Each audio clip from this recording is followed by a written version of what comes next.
August 15, 1971. Camp David, Sunday evening. President Richard Nixon sits before a camera. Behind him, economists grip briefcases filled with charts showing gold hemorrhaging from Fort Knox.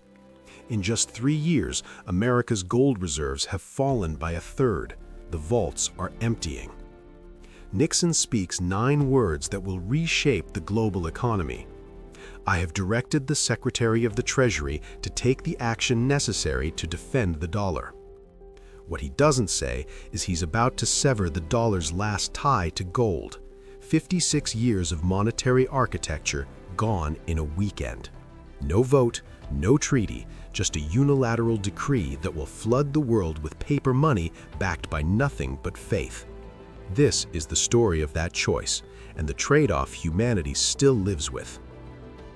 Rewind to 1944, Bretton Woods, New Hampshire. The war isn't over, but the victors are already dividing the economic map. 44 nations gather in a resort hotel to prevent the monetary chaos that crushed Germany in the 1920s and strangled trade in the 1930s. Their solution: anchor everything to gold. But not directly, that would be too rigid. Here's how the system worked. Every major currency pegs to the US dollar. The dollar pegs to gold at $35 per ounce. Anyone holding dollars can walk into a US Treasury office and exchange them for actual gold bars at that fixed rate. Think of it like a bank promising to redeem your paper receipt for real metal. The US becomes the world's vault. It sounds like stability. It is, but it's also a trap. Here's what the architects don't advertise. This system only works if the United States never prints more dollars than it has gold to back them. It requires discipline, restraint, the willingness to let unemployment rise rather than inflate the money supply. For 2 decades, it holds. West Germany rebuilds, Japan industrializes, trade flows on predictable rails. But discipline has enemies. 1965. President Lyndon Johnson wants 2 wars, one in Vietnam, one on poverty. Both cost money Congress won't raise taxes to fund. So Johnson does what empires do when gold chains feel too tight. He prints. In just 4 years, the Federal Reserve creates 40% more dollars. Imagine your neighbor suddenly printing 40% more IOUs while promising they're all still worth the same gold. Would you trust them? The math breaks down fast. More dollars chasing the same amount of gold means the official price, $35 per ounce, is now fiction. France sees it first. Charles de Gaulle calls Bretton Woods America's exorbitant privilege. Starting in 1965, France ships $150 million in dollar bills back to America every single month, demanding gold in return. Other nations follow. By 1968, speculators are draining Fort Knox at a rate of 100 tons per week. That's roughly 200,000 pounds of gold flying out of America every 7 days. The U.S. responds by creating a 2-tier gold market, an official rate for governments, a market rate for everyone else. It's a patch on a cracked dam. Myth versus reality number 1. Gold standard advocates say it prevented inflation. Reality, it delayed inflation until governments broke the rules, then made the collapse worse. By 1971, the U.S. holds about $10 billion worth of gold in its vaults, but foreign governments are holding $80 billion in dollar claims, paper promises to pay gold. Think of it this way. America wrote 8 times more checks than it has money in the bank. If even a fraction of countries demand their gold, the vault empties completely. Britain alone converts $3 billion in August. The run is accelerating. Treasury Secretary John Connally tells Nixon the options: raise interest rates into a recession, cut defense spending, or close the gold window. The first 2 are political suicide. So on that Sunday, Nixon chooses door 3. He doesn't call it abandoning gold, he calls it temporarily suspending convertibility.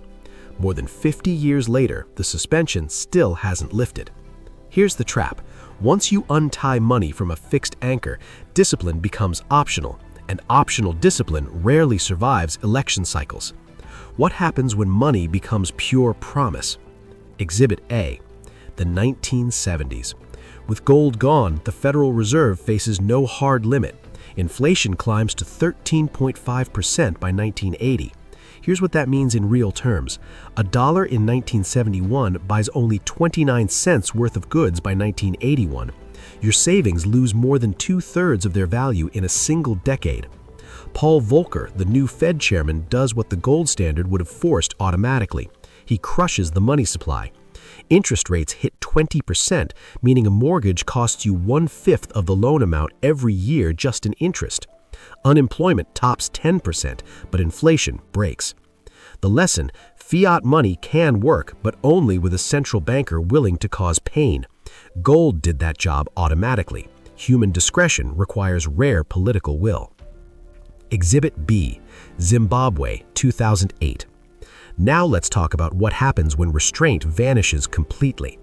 Robert Mugabe's regime, facing land reform collapse and capital flight, runs the printing presses into delirium. Inflation hits 79.6 billion% per month. Let me make that real. A loaf of bread costs 1.6 trillion Zimbabwean dollars. People carry wheelbarrows of cash to buy groceries. The currency becomes wallpaper, literally. Citizens use $100 trillion notes as kindling. Myth versus reality number 2. Fiat advocates say it enables crisis response. Reality, it also enables catastrophic abuse when institutions fail. But here's what the gold standard couldn't do: save the global economy in 2008.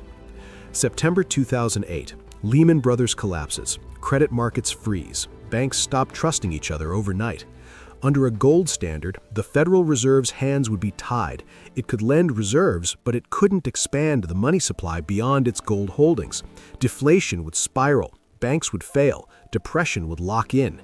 Instead, Fed Chairman Ben Bernanke does something the gold system would never allow. He creates $3.5 trillion in new money through a process called quantitative easing. Here's the simple version. The Fed essentially prints money and uses it to buy treasury bonds and mortgage-backed securities from banks. This floods the system with cash and prevents collapse. The money isn't backed by metal, it's backed by government debt and housing loans. It works. The banking system stabilizes. Global trade resumes. But there's a cost.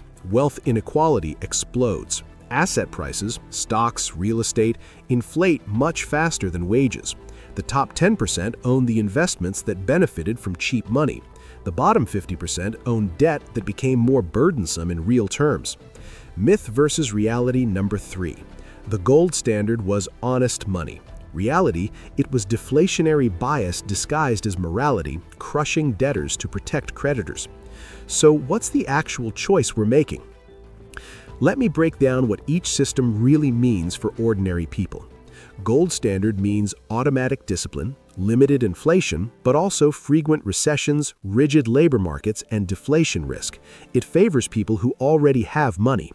Fiat money means flexible crisis response, but also inflation risk, asset bubbles, and political pressure. It favors people who owe money. Neither is moral. Both redistribute wealth, just to different groups. Gold favors savers and bondholders. When prices fall under deflation, your cash becomes more valuable, but your debt becomes heavier. Fixed exchange rates make unemployment the adjustment mechanism. Companies fire workers instead of raising prices. Fiat favors borrowers and governments. Inflation erodes the real value of debt. Your mortgage payment stays the same, but your wages rise. The adjustment happens through prices, not layoffs. In every gold standard collapse, from Britain in 1931 to America in 1971, governments chose employment over convertibility. The discipline only held until democracy demanded relief. Today's system isn't pure fiat. It's fiat with guardrails. Central bank independence acts as the substitute for gold. Inflation targets, usually around 2%, are the new fixed price.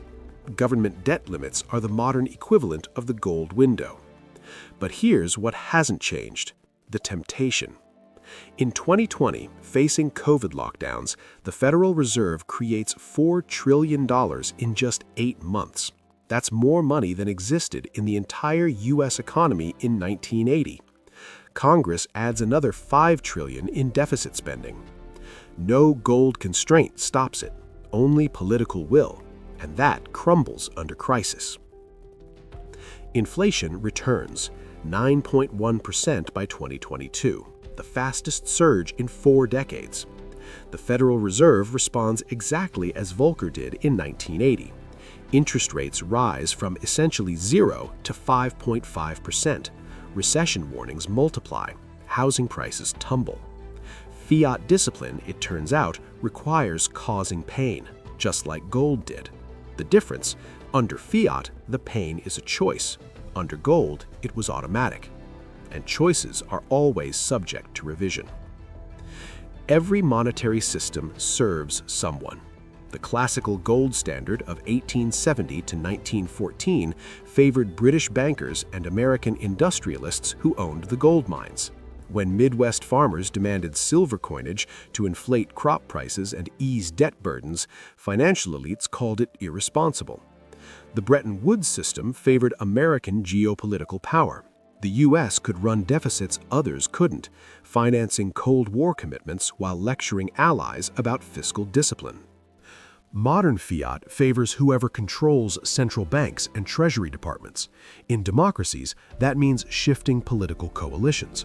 In autocracies, it means whoever holds the throne. But here's the trap no one admits. Perfect discipline causes revolution. Perfect flexibility causes collapse. Every regime lives in the space between. The gold standard didn't fail because it was dishonest. It failed because voters wouldn't tolerate permanent unemployment to defend a metal's price. Fiat fails when institutions decay and restraint vanishes, when central bankers bow to political pressure, when deficit spending becomes perpetual, when inflation becomes the hidden tax on everyone holding cash. Here's the impossible puzzle at the heart of money. You can't design a system that's simultaneously rigid enough to prevent abuse, flexible enough to prevent depression, and democratic enough to survive popular revolt. The gold standard solved the first, it failed the second and third. Fiat solves the second, it struggles with the first and third.